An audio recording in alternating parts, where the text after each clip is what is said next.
Hello, I've called this talk Britain and the Problem of the Middle East. Of course, the idea of the Middle East did not really exist at the time that I'm talking about, which is the first half of the 19th century. It's an anachronistic phrase, but I use it because I want to explain how Britain became interested in the area that we call the Middle East today, that's to say modern Egypt, Syria, Iraq and Arabia.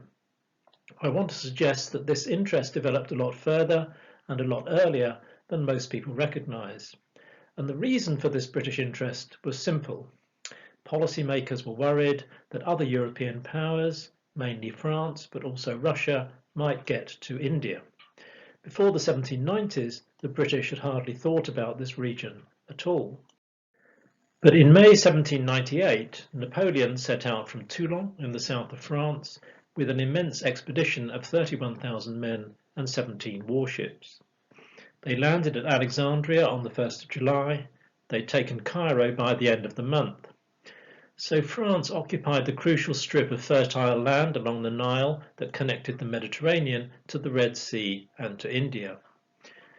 France was trying to challenge British power in India, which had grown a lot between the 1760s and the 1790s. Moreover, Britain had to be wary of Russia, which had already shown it was not an ideal ally for Britain in the war against France. There was no reason to think that Russia would be on Britain's side if a war over Asia really took off. So the question became how to stop French and Russian influence in the Middle East. To get to India through the Middle East, there were two routes that European rivals might choose, the two routes on this map, through Egypt and the Red Sea, and through the Mesopotamian rivers and the Persian Gulf. So I want to talk about Britain's strategy for stopping that, which overwhelmingly involved water and sea power, not armed invasion, because the British did not want to get involved in quarrels between local rulers, local tribes, and all the arguments and expense that that brought, which would have meant a much more problematical relationship. So though you could call this an imperial story, it's a very particular sort of imperialism, which avoids the difficulties of going inland. It's a story of the nature and limits of an imperial relationship by sea power alone, something that Andrew Lambert has recently discussed in his book on Britain and on other sea power states. But though Britain was anxious to limit its involvement with the people of the area, it couldn't avoid them entirely. It had to engage with the Arab tribes in a number of important ways.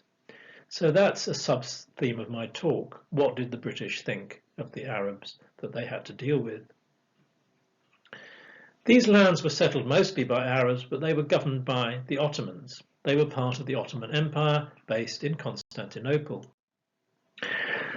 The first question to consider, then, is how much power Ottoman ministers and the Ottoman Sultan actually had in these regions. Traditionally, British historians have assumed that the Ottoman government was able to have some sort of influence over them in practice, as they certainly did in theory. This explains something odd, which is why historians have not paid more attention to Britain's policy to the Middle East in this early period before the late 19th century. The area is hardly mentioned in histories of the British Empire, despite the fact that most imperial historians now write about areas of informal British power as much as about parts of the world that the British formally governed. I think the reason for this is that securing the Middle East from European rivals has usually been seen as a diplomatic problem for Britain, as part of what we call the Eastern Question, the process by which European diplomats kept the Ottoman Empire alive throughout the 19th century in order to avoid major wars over its breakup. The conventional assumption is that Britain's overriding policy was to maintain the integrity of the Ottoman Empire diplomatically and that nothing else really mattered. So it's necessary just to look at what diplomats did in Europe and at Constantinople, not at British activities in the Middle East itself. A second traditional argument concerns Egypt, which throughout this period was semi-independent of the Ottoman Empire, though it was nominally subject to the Sultan. And again, the assumption is that because Britain thought only really about maintaining Ottoman integrity, it didn't support Egyptian rulers who wanted to be more independent, especially Mohammed Ali, Egypt's ruler from 1806 to 1848. Instead, the assumption is that France was much more supportive of Muhammad Ali because somehow France was less wedded to Ottoman integrity, and for that reason it's said that France had more influence than Britain did in Egypt. But I don't think that either of these arguments are true or useful.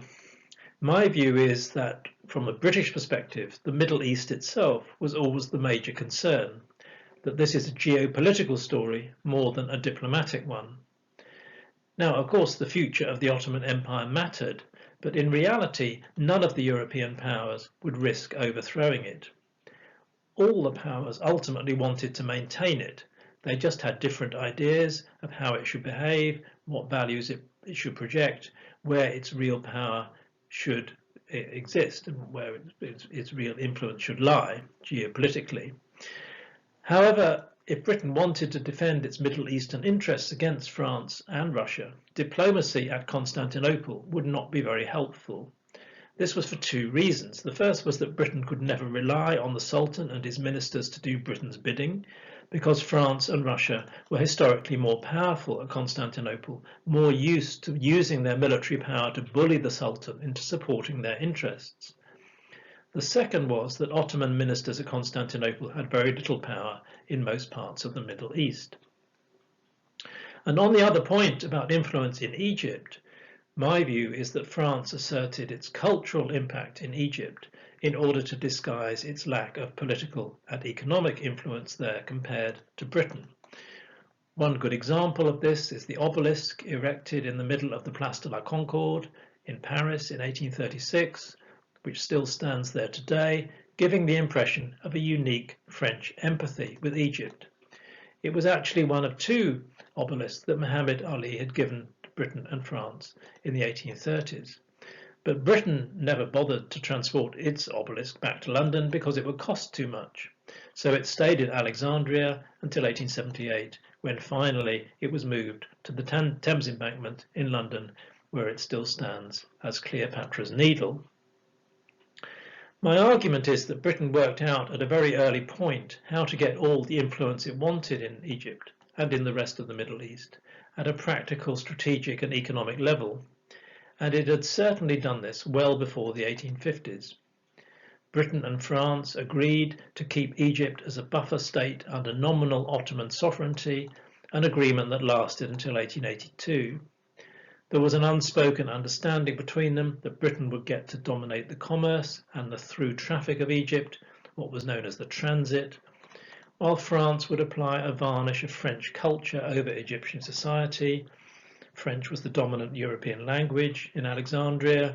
Most of the Egyptian elite were educated in Paris. Its army was trained by a Frenchman, and so on. So my focus today is not on Constantinople or the Ottomans. It's on how Britain developed its influence in the Middle East itself, and specifically along the two routes between Europe and the Indian Ocean.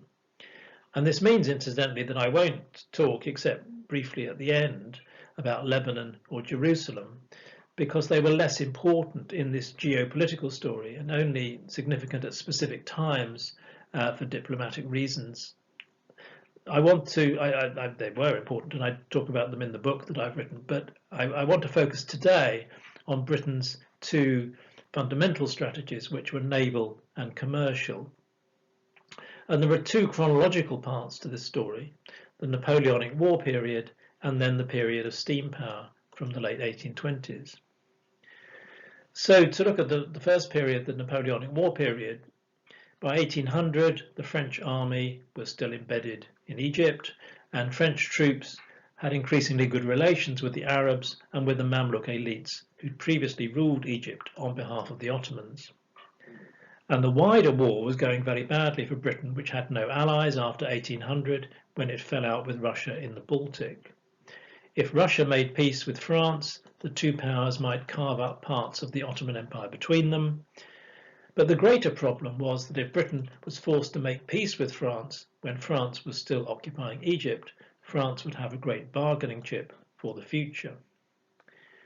So the British cabinet decided that it had to get France out of Egypt in 1801, but it had fallen out with all its European allies, didn't think much of the efficiency of the Ottoman army, with which it was still allied either.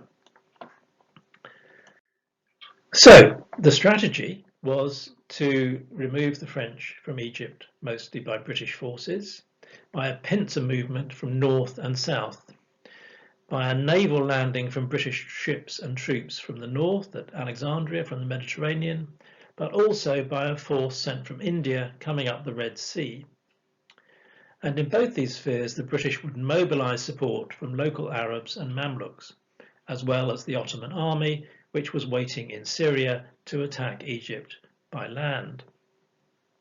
One key benefit of this pincer movement was to prevent the French retreating south into the fertile lands of Upper Egypt, where it would be much more difficult to get them out. This India-based and Red Sea-based strategy was planned by Henry Dundas, the cabinet minister in charge of India and the War Office, who had a very extensive patronage network. He relied on East India Company officials and merchants. Some of them knew the southern end of the Red Sea from trading links, some had an interest in geopolitical strategy and mapping, and some had experience of Arab communication networks because the mail between India and Britain was sent along the 900-mile so-called desert route from Basra at the head of the Persian Gulf to Aleppo in Syria. It used trustworthy Arab couriers with camels. It didn't go via the Red Sea because of the difficulty of navigating the sea and the hostility of the Ottomans to Western interference around Mecca. A group of East India Company merchants headed by David Scott had been hoping for 20 years to open up the Red Sea to trade from India. Moreover, Alexander Dalrymple, the East India Company's geographer, urged the Red Sea's significance, and in 1800 he published a modern edition of the Periplus of the Erythraean Sea, which was an account by a first-century Alexandrian merchant of how the Red Sea had done wonders for Indo-European trade then. So the plan was to get the support of Arab chiefs along the Red Sea and then in Egypt, basically by cash. I put a quote on the slide from one Dundasite, Alex Maitland, who said he regarded our purse as the sole engine by which Bonaparte's ruin can be secured in the Red Sea area. The biggest problem was the Sharif of Mecca, who relied on trading with the French in Egypt. He was nominally subordinate to the Ottomans, but he didn't really want them to return to rule Egypt because it would reduce his own power. Some strategists argued that Britain should bombard the ruler of Mecca into submission, but most people thought this was counterproductive because it would alienate Muslims both in India and locally. So it was decided instead to offer him a commercial alliance to build up his revenues. General David Baird arrived in the Red Sea from India with 5,000 troops and was accompanied by Hume Popham, a Navy officer and another connection of Dundas, whose aim was to create a network of Arab allies by commercial treaties. So he planned to make these treaties with the Sharif of Mecca, with the Imam of Sana'a in the Yemen, who ruled Mocha, the port from which the British and Indians and Americans exported coffee, and, if possible, with the Mamluk leaders in Upper Egypt. There were lots of logistical problems with the invasion of 1801, but in the end it succeeded in its aim, mainly because of this pincer movement. The idea that the British were coming from both sides reinforced the suggestion of British omnipotence and encouraged Arab and Mamluk chiefs to support the invading forces. And one crucial factor here was the ready cash that the British always sprayed around when they got food from locals. They were used to a culture of paying for everything and accounting for it in a rather bureaucratic way. Alexander Cochrane, one of Dundas's men, reported back that the Arabs touch the hard cash from us while the French give them little or nothing, and this seems to be the keystone of friendship in most countries. So the plan of 1801 got the French out of Egypt, but the more visionary elements of it proved over-optimistic. In particular, Popham failed to make his Red Sea treaties because none of the sheikhs saw any need for a British connection once the French threat had been removed, and nor, in fact, did the Indian government, which wanted to avoid getting drawn into Red Sea politics. Popham also discovered that there was no respect for British troops inland once his men got away from their ships. When he tried to go into the interior of the Yemen to meet the Imam of the Yemen, the Imam of Sana'a, he and his guard only got a quarter of the way because there was so much hostility to them. Some of them had the brass buttons of their coats torn off by Arabs looking for gold, while their surgeon was nearly executed for murder because he gave a dying man an opium pill. However, Popham had one success which was important for the future. In 1802, he signed a commercial treaty with the ruler of Aden at the southern end of the Red Sea. The British army then stayed in Egypt and showed no sign at all of leaving until it was forced to evacuate it in 1803 as a condition of the Peace of Amiens. Neither France nor Russia would accept British troops there. However, the war against France began again later in 1803, and the problem of Egypt and the Red Sea re-emerged with it. Egypt collapsed into civil war, and by 1806, France was dominant across Europe, and there was great fear in Britain that France would use its power to intimidate the Ottoman Sultan into accepting a French return to Egypt in order to end the civil war and stabilise the country. As a result of this fear, from 1805, the British War Office was committed to defending Alexandria against a possible French invasion. In fact, it worked with Russia to agree an informal division of the Ottoman Empire into spheres of influence between Britain and Russia. This agreement meant that Britain supported Russia's war against the Ottoman Empire in 1807, now that it seemed under French influence because of Sebastiani, the powerful French ambassador at Constantinople. So in 1807, as a result of this war, Britain actually invaded Egypt again as a preemptive move, fearing a French attack on Alexandria.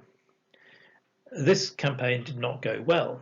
The British took Alexandria, but then they went further east to Rosetta at the end of March to try to secure food supplies and to secure the head of the Nile. But they foolishly neglected a reconnaissance and were ambushed by hidden Albanian troops working for the Ottomans. They lost 500 men. Many of their wounded captives were beheaded by the Albanians in full view of the rest of the troops, and eventually the British had to negotiate a withdrawal. However, I don't think that this campaign of 1807 was a major setback for two reasons. The first was that the invasion made France realise that Britain was committed to the defence of Egypt. France never invaded Egypt again. The second was that Britain, which had more merchants interested in trading with Egypt than France did, many more, now exploited that economic strength to build up links with the new Egyptian ruler Mohammed Ali, who'd arrived there with the Ottomans' Albanian troops, had built up his local position, and who now started to call himself Viceroy of Egypt.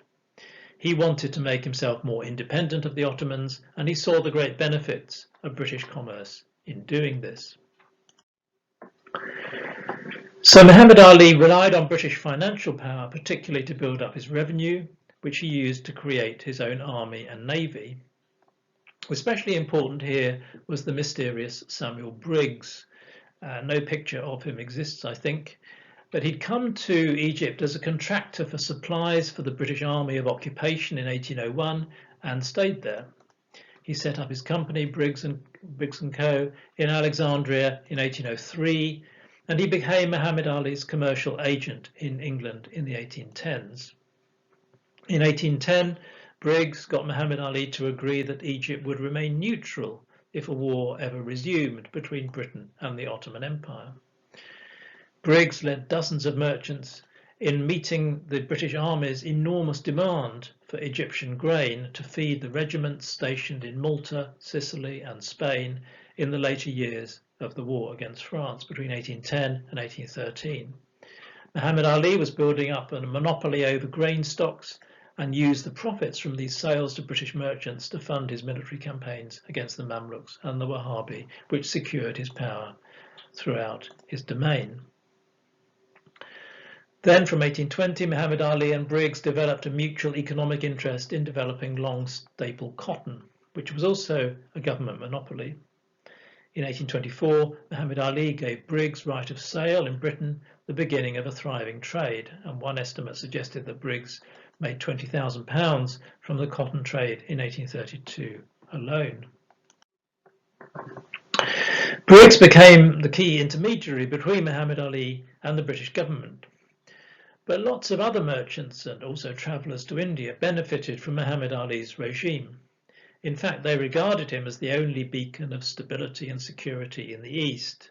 They were always making contrasts between his firm government, as they saw it, and Ottoman anarchy and misrule everywhere else. This was because Muhammad Ali ruthlessly stamped out brigandage and plunder by Bedouin tribes and harshly penalised examples of murder and robbery in the towns. Also, he introduced a system of quarantine in 1817, followed by a rigorous public health policy in the 1820s, so Egypt was much safer for travellers from the West than anywhere else in the Ottoman regime. Alexandria developed a Western quarter in the 1830s and 1840s around the Place des Consuls. In 1843, one visitor noted that carriages of every description filled with smartly dressed ladies are to be seen driving about at all hours. So, my point is that by the mid-1820s there was a lot of British involvement in the Middle East with almost no need for diplomacy with the Ottoman ministers at Constantinople. To save time, I've only talked about Egypt, but the same was also true in the province of Baghdad, that's to say modern Iraq. By 1821, the British had secured their position as by far the most influential of the Western powers, and there was a strong, if rather turbulent, and contentious relationship between the British resident and the Pasha of Baghdad. In this second part of the talk, I want to go on to talk about the period of steam power after 1830 and how it developed Britain's naval influence in the Middle East against any rivals, against France, against Russia, but also against the Ottoman Empire itself, as the Ottoman central government tried, actually rather ineffectually in most places, to assert itself against the influence that the British had built up. Steam also offered commercial prospects, some real, some more visionary.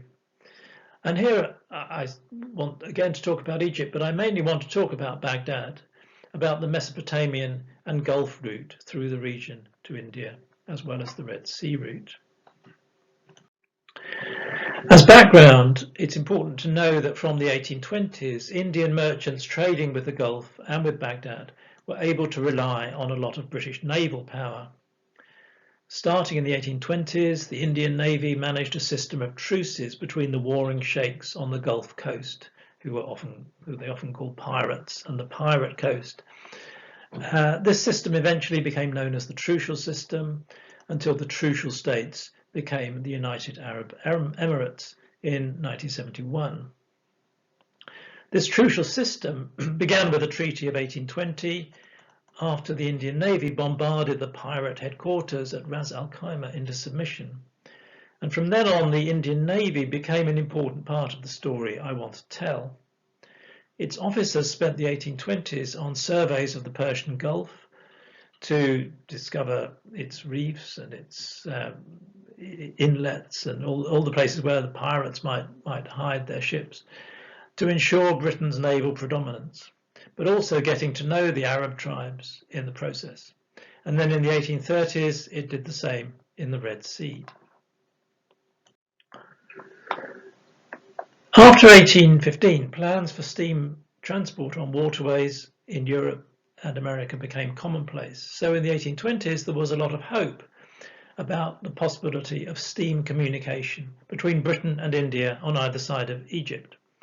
In 1823, Bombay merchants offered prize money for the first person to come up with a viable communication plan to stop the fact that around the Cape it took at least 4 months and a lot of inconvenience to get from England to India. So the first experimental journey by steam from Bombay to Suez up the Red Sea took place in 1830. This pressure to discover a successful steam route fitted neatly with a specific catalyst for British anxiety about the Mesopotamian region, which was the Russo-Turkish War of 1828 to 29. And this happened at the same time as Greece broke away from the Ottoman Empire and forged its independence in the Balkans. So it seemed that Ottoman power was collapsing in the Balkans and further east, all around the Black Sea, where the Russo-Turkish War took place. Russian forces made gains in the Caucasus from Turkey, but also in a separate war with Persia. So a panic arose in Britain that Russia might use these gains to move south from the Caucasus down the Euphrates River and through Mesopotamia. And some people like the army officer de Lacy Evans made his name with his book Fearing an Imminent Russian Conquest of Constantinople. Other less panicky people, nonetheless worried with some reason that Russia could now use its power to lean on both the Muslim empires, both Turkey and Persia, and bully them into following its interests, for example, by shutting out British commerce from the region. So the question then became how to build up the countervailing influence of Britain. This led to a British steam expedition to explore the navigability of the Euphrates River in 1834. This was originally the idea of Thomas Love Peacock, an India Office civil servant. Parliament was persuaded to give a grant of £20,000 to pay for 2 steamers to be built in Birkenhead and sent in parts to the Syrian coast and then floated up the Orontes River into Syria before being conveyed across a strip of land to the Euphrates at a new settlement that the British built that they named after King William IV, called Port William, which I marked in yellow on the map, and then to sail down the river to the Persian Gulf and to sail back up again to show that it was navigable. British diplomats at Constantinople got the Sultan's official sanction to sail 2 armed steamers on the Euphrates for these purposes. This significant infringement of the Sultan's sovereignty indicated his alarm at Russian influence. In retrospect, the Euphrates expedition seems crazy. It took 15 months to transport and build the steamers. Then in 1836, once they got going down the river, one of them capsized in a storm and 20 crew drowned. The cost overall was £43,000 against a budget of £20,000. Chesney, its commander, was insubordinate, arrogant, and also disliked the Arabs, who he needed to get on well with in order to make the expedition work. But above all, they discovered that the ships could not get back up the Euphrates at most times of the year. It wasn't navigable, except after the winter rains.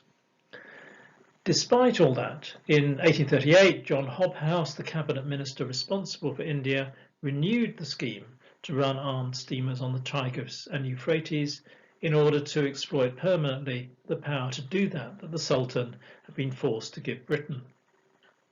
He got 3 new steamers sent out to make a small squadron of 4 in all, under the command of Henry Lynch. I'll come back to Lynch. Now, this was plainly for military and strategic purposes because at the same time the British government accepted that the Indian mail would now be sent through the Red Sea instead of across Mesopotamia.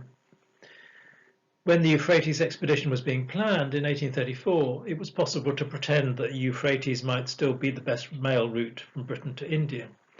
But by 1838, it was clear that the Red Sea was now for the first time the more viable mail route for steamers.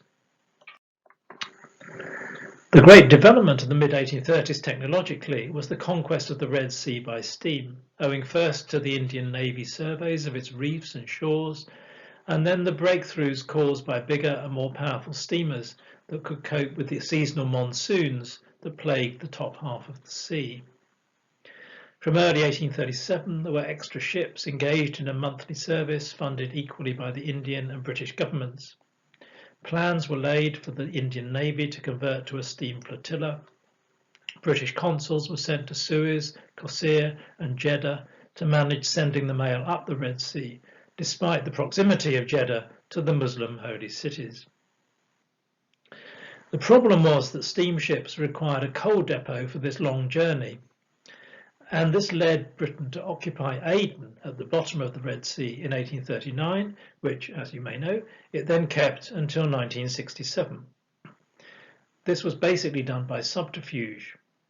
Stafford Haines, the commander of the Indian Navy ship in the area, manufactured a quarrel with the local sultan, having originally reached an agreement with him based on Popham's Treaty of 1802. Britain then intervened militarily to get its way.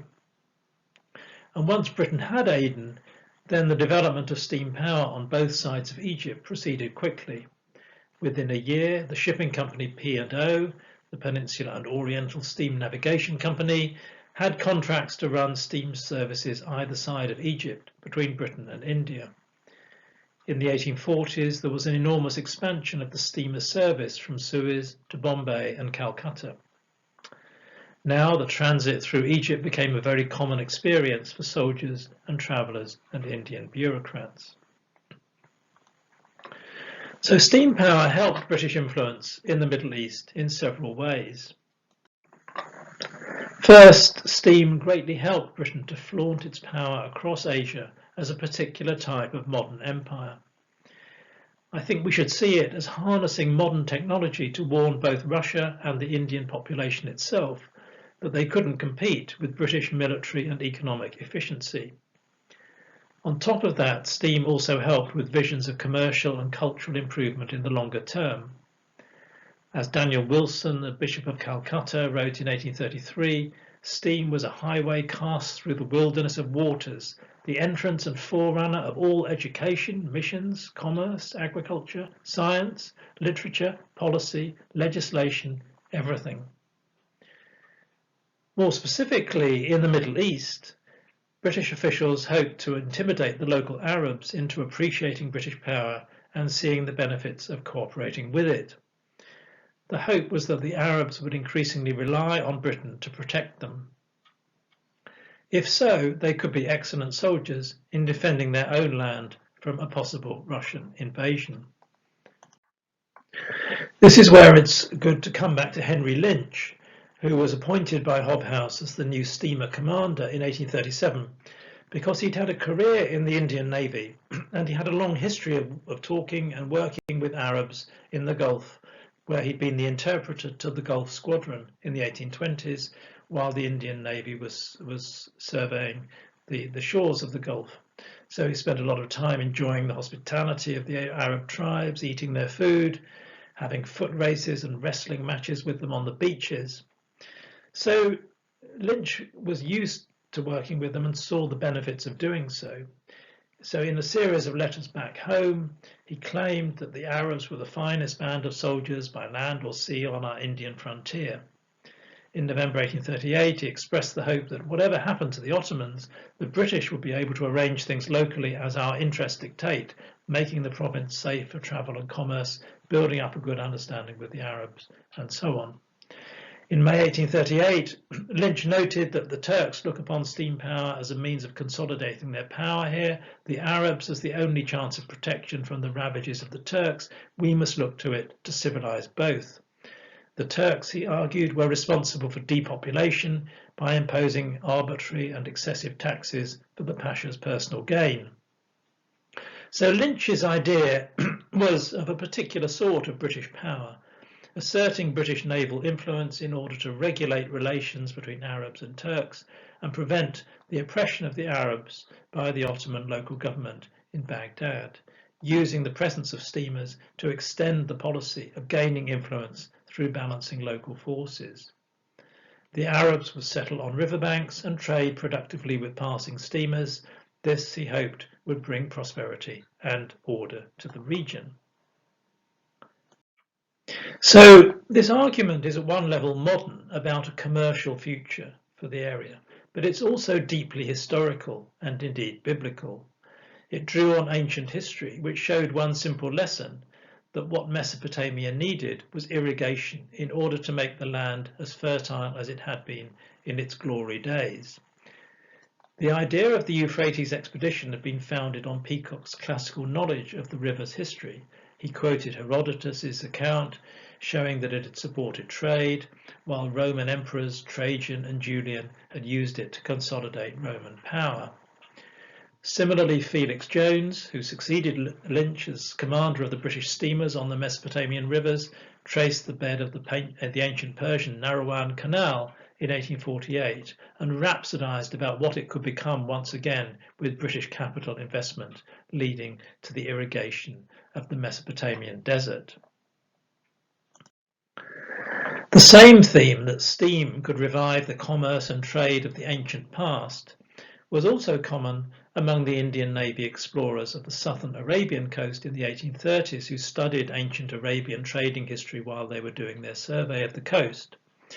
They argued that once steam allowed the Red Sea to displace the passage round the Cape and to resume its place as a great trade route, any of the ports at the southern tip of Arabia, Mocha or Aden or Mukalla, could have a prosperous future. Raymond Wellstead, an Indian Navy officer, wrote particularly about the fertility of the Hadramaut region of southern Arabia. This had been the Arabia Felix of the Romans and was believed to be the home of the Queen of Sheba. This was where commerce with India and Africa began, in spices, silk and gold. So what should we make of this interest in the Arabs? Should we call it Arabophilia, as some have done, for later periods of British involvement in the Middle East, most obviously in the case of Lawrence of Arabia? I don't think it quite deserves that title, but there was certainly quite a lot of romance about Arab lifestyles based on their antiquity, with a lot of Old Testament resonances. You can see this in some of the quotes that I put on this slide, imagining how the Arabs were originally touched by the presence of God and how they still seem to be virile and independent. It's easy to get a bit overexcited when you come across remarks like this, because it's also easy to find fairly standard racial denigration of the Arabs on other occasions. For example, Catherine Ellwood, who I put on this slide, herself criticised Arab dirtiness and simplicity at the same time. In fact, I think it's not very helpful to use racial or religious stereotypes to explain British attitudes to the Arabs or indeed to Islam at this point, because most British officers in the Middle East took a more practical and hard-headed view based on whether the Arabs could be made to benefit Britain and British interests. Arabs, they felt, had some useful characteristics. Their inextinguishable independence meant there was little risk of them being overcome by French or Russian or indeed Ottoman invaders, whereas their greed, their avarice, their interest in money could be exploited by British commercial power. As I said earlier, for the Egyptian campaign of 1801, there was a lot of emphasis that Britain actually paid the Arabs decently for their services and won their respect through financial transactions. And similarly, the members of the Euphrates Expedition noted their desire for British goods, for handkerchiefs, shawls, cutlery, guns, which might encourage them to become traders and farmers so that they could get more of these things. There's another point about self-interest too here, which is relevant, because though I've talked about Lynch perhaps in a rather idealistic way, we need to remember that he was also self-interested in his argument for a British steam flotilla on the Tigris, because he hoped to create a family firm in Baghdad, Lynch Brothers. Consisting of himself and his two brothers, Tom and Stephen, he persuaded them both to come out to Baghdad to found this company, Lynch Brothers, in 1841. He clearly intended that with the support of the steam flotilla, they would become the equivalents of Samuel Briggs in Egypt, making money by being the favoured merchants of the local ruler, as Briggs had been with Muhammad Ali. This strategy only half worked because there was nowhere near as much chance of economic development in Baghdad as in Egypt, and there was much more insecurity and much more the local ruler, the Pasha, had much less control than Muhammad Ali ever had in Egypt. Nonetheless, Lynch Brothers did survive and did become the most important firm in Iraq and southern Persia in the second half of the 19th century. And the last point I want to make is that the same argument about British self-interest also applied to Muhammad Ali in Egypt himself. Muhammad Ali, of course, was not an Arab. He was an Albanian Muslim Turk. It's not right to see Britain as hostile to him. Rather, British officials saw him in many different lights, depending on how he affected British interests, which he did differently in different parts of the region. In Egypt, he was undoubtedly generally seen as a good thing, as a modernizer who made money for British merchants. The security he provided also allowed safety for Christians, for missionary activities.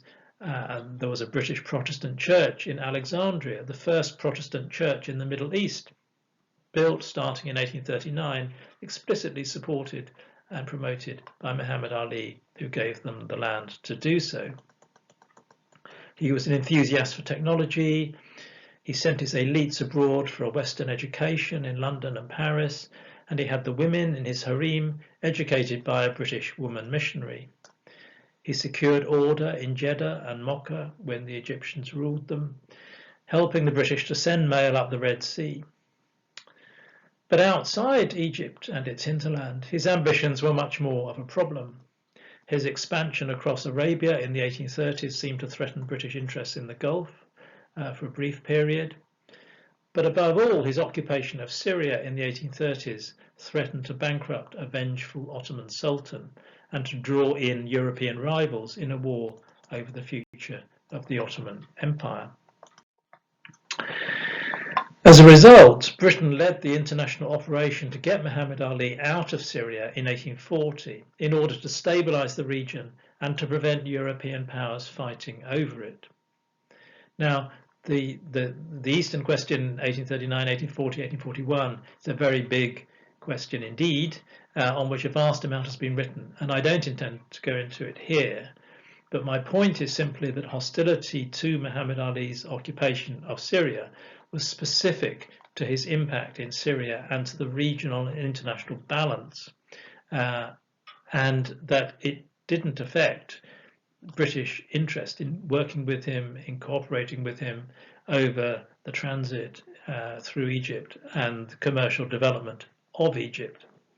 And Britain continued to support both him and his successor, the Viceroy Abbas, in Egypt, especially because the British transit through it was so valuable. In 1854, for example, £6.5 million was transmitted in perfect safety across Egypt by an operation which was nominally, at least, in the hands of the Egyptian government rather than the British. It was very much leaned on by the British, but nonetheless the Egyptian government actually ran the transit by this point.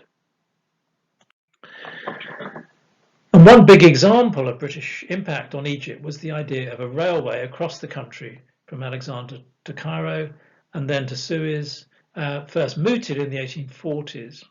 In order to get permission for this railway, Britain by 1851 was giving naval as well as diplomatic support to Abbas as viceroy against the Ottoman Sultan, who opposed the railway because he feared that it would make Britain less anxious to support his own power at Constantinople. The railway was built between 1852 and 1858 by the great British railway entrepreneur Robert Stephenson, and built in a way that showed that the British cared more for maintaining their power in Egypt than in pleasing the Sultan at Constantinople. And crucial to this whole process was Consul Murray, Charles Murray, a doughty defender of British interests in Egypt against the Ottomans and against Stratford Canning, the British ambassador in Constantinople. Murray had a constant war with Canning, but in the end he boasted of his three great achievements in boosting Anglo-Egyptian harmony, in getting the railway, in upholding law and order, and thirdly, getting the hippopotamus Obeish to London Zoo in 1850, which was all a very important part of the charm offensive on behalf of Abbas. So Murray became known as Hippopotamus Murray. So we shouldn't think that the history of British power in Egypt only began with the completion of the Suez Canal in 1869. Before then, there was the railway from the 1850s, and even before that, there was the river and the desert transit from early in the century. And both of these greatly extended British power in Egypt and British cooperation with the government of Muhammad Ali and his successors as viceroys. So to sum up what I've been saying in this lecture, in the first half of the 19th century, Britain succeeded in securing its naval and strategic interests against other European powers in Egypt, in the Red Sea, and in the Persian Gulf, where there was a permanent policing truce with Gulf sheikhs from 1853. Steam power was essential to consolidating this influence. Likewise, Britain got some influence in Baghdad and on the Mesopotamian rivers, though this was more limited because there was much less commercial development there than in Egypt. But this lack of commercial development also meant that the local rulers had little ability to discipline the Arab tribes and impose order themselves. And so Britain was able to use the authority of the steamships to get a certain amount of local influence over both sides, the Ottomans and the Arabs, and to mediate between them. But all this was done cheaply rather than by any significant interference inland. Britain wanted influence through naval dominance and by trying to balance local forces. So this was not a conventional imperialism. Nonetheless, by 1854, it had already got a basic dominance as against any other European power, or indeed against the Ottoman central government, in pretty much all the areas that it administered after the First World War. And it was projecting a vision of the future of this region based on commerce. It hoped that commerce, already important in Egypt, would eventually revive all over the region with the right government. The rule of the local pashas might not be very impressive or very intelligent or very honourable for the time being, but it was assumed throughout this period that the Ottoman Empire at some point was going to collapse and that some new arrangement would be needed, in which the British would play a large part. So these visions for the future of the region were commercial but also biblical at the same time. And that's why I called my book Promised Lands, reflecting the primeval past but also the possible commercial and strategic future if Britain took up its right to have more influence there once Ottoman rule inevitably collapsed. The basic practical concern in all these places was to keep Ottoman sovereign power weak while not overthrowing it. Ottoman authority was a useful nominal authority, stopping any other power getting in, underneath which Britain could work away at achieving what it wanted in the longer term.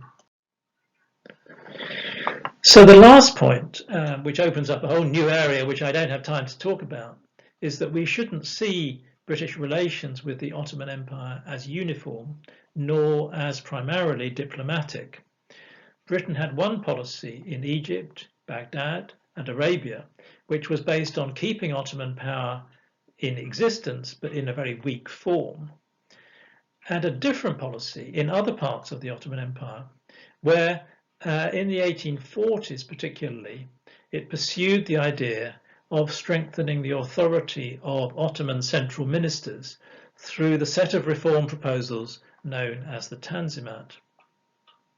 The basic point of the Tanzimat was to force local rulers to rule by established laws backed from the central government, rather than to allow those local rulers to practice arbitrary authority as they tended to do in the past. So the Tanzimat was a useful way for central government ministers, but also for Western ambassadors at Constantinople, to hold local rulers to account. And it was particularly useful in protecting the rights of religious minorities that local rulers might otherwise trample on. Britain did not think it was possible or helpful to bring the Tanzimat in Egypt or Baghdad, where it was used to working with the local rulers through its own power structures.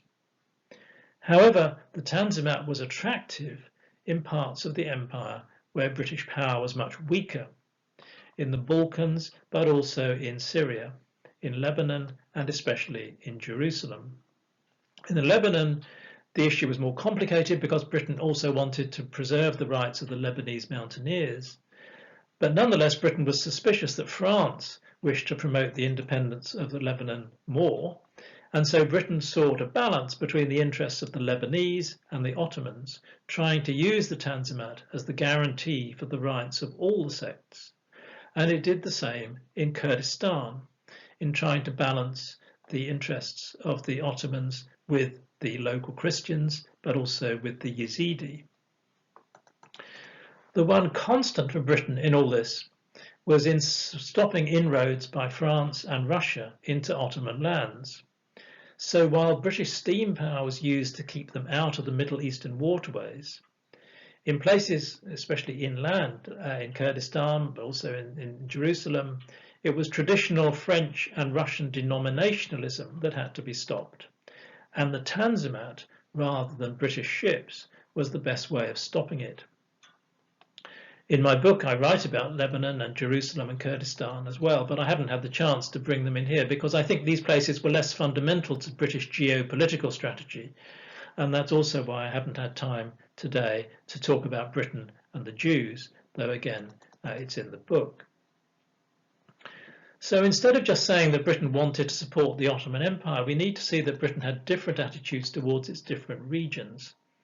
That from an early period, Britain could influence the core parts of the Middle East through naval and steam power, and could get on serviceable terms of influence with local tribes and rulers who mattered much more than the Ottoman rulers in Constantinople or the European ambassadors and diplomats who were constantly intriguing about the Eastern question.